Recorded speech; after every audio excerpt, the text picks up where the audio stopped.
ربنا آتنا في الدنيا حسنة وفي الآخرة حسنة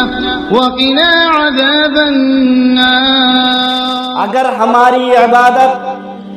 اللہ والی نہ ہو، اللہ کو خوش کرنے کے لیے نہ ہو، اللہ کو اگر ہم نے اپنی عبادت کے ذریعے سے خوش نہیں کیا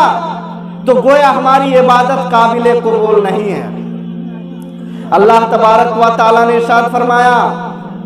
کہ جب بھی کوئی بندہ عبادت کرے اس کو اللہ تبارک و تعالیٰ کے لیے خاص کرے، اس میں کسی طرح کا کوئی ریا، کوئی نمود، کوئی دکھاوا، کوئی دوسرے کا ڈر نہیں ہونا چاہیے، صرف اور صرف اللہ تبارک و تعالیٰ کو خوش کرنے کے لیے ہونا چاہیے۔ ہم اور آپ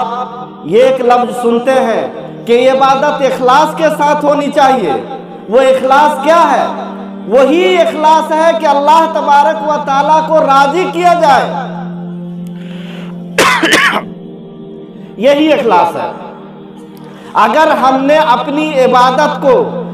اللہ تبارک و تعالیٰ کے لیے کیا، اللہ کو خوش کرنے کے لیے کیا، وہی اخلاص ہے۔ اور اگر ہم نے اس کے اندر دوسری چیز کو شریک کر دیا تو وہ اللہ کو خوش کرنے کے لیے نہیں ہے، وہ اسے اخلاص نہیں کہا جاتا۔ ویسے آپ جائیں گے علماء طبقہ کے نزدیک تو وہ اخلاص کی تعریف یوں کرتے ہیں کہ ان یکون مراد العبد بجمیع اعمالہ واقوالہ والظاہرہ والباطنہ ابتغاء وجہ اللہ، کہ انسان کے سارے اعمال، چاہے وہ ظاہری ہو،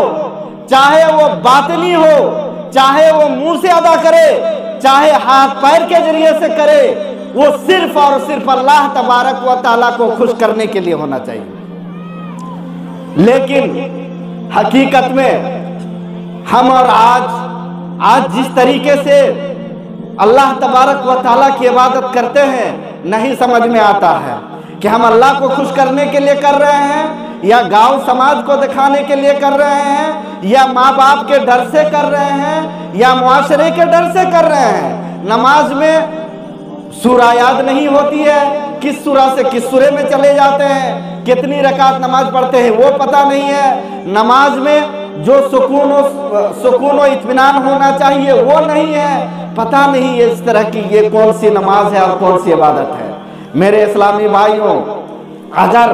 عبادت کے اندر خلوصیت نہیں ہے تو وہ عبادت اللہ تعالیٰ کے یہاں قابل قبول نہیں ہے، اور جب وہ عبادت اللہ تعالیٰ کے یہاں قابل قبول نہیں ہے تو پھر ہمیں نہ اس دنیا میں سکون ملے گا اور نہ ہی آخرت میں چین ملے گا۔ آپ قرآن کے اندر جتنی بھی آیتوں کو دیکھیں گے، احادیث اٹھا کر دیکھیں گے تو اس میں دو ہی چیز ملے گی عبادت کے اندر، کہ اللہ کو خوش کرنے کے لیے عبادت کی جاتی ہے اور وہ بھی نبی کریم صلی اللہ علیہ وسلم کے طریقے پر کیا جاتا ہے۔ آج کل ہم اور آپ اگر کسی کے اوپر تھوڑا سا احسان کرتے ہیں، کسی ادارے میں 10,000 روپیہ دان کرتے ہیں، کسی غریب کو اگر 2 روپیہ دے کے اس کا علاج کراتے ہیں تو ہم اور آپ اس سے ایک امید لگاتے ہیں کہ یہ ہمارے لیے بھلائی کرے گا۔ کسی موقع پر اگر ہم نے ان کو کوئی بات کہی اور انہوں نے ہم لوگوں کی بات کو ماننے سے انکار کر دیا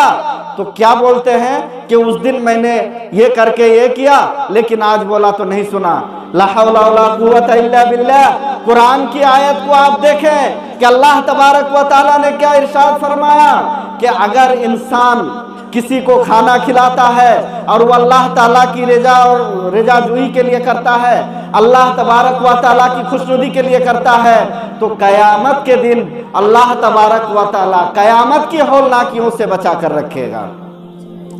انما نطعمکم لوجہ اللہ لا نرید منکم جزاء ولا شکورا، کہ انسان اگر کسی کو کھانا کھلاتا ہے یہ ضمنی بات ہے، کوئی بھی کام اگر انسان کسی کے ساتھ بھلائی کرتا ہے تو اس سے کسی بھلائی کی امید نہیں رکھنا چاہیے، بلکہ اللہ تبارک و تعالیٰ کو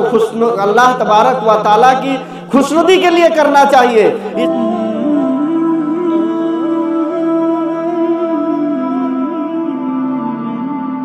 اور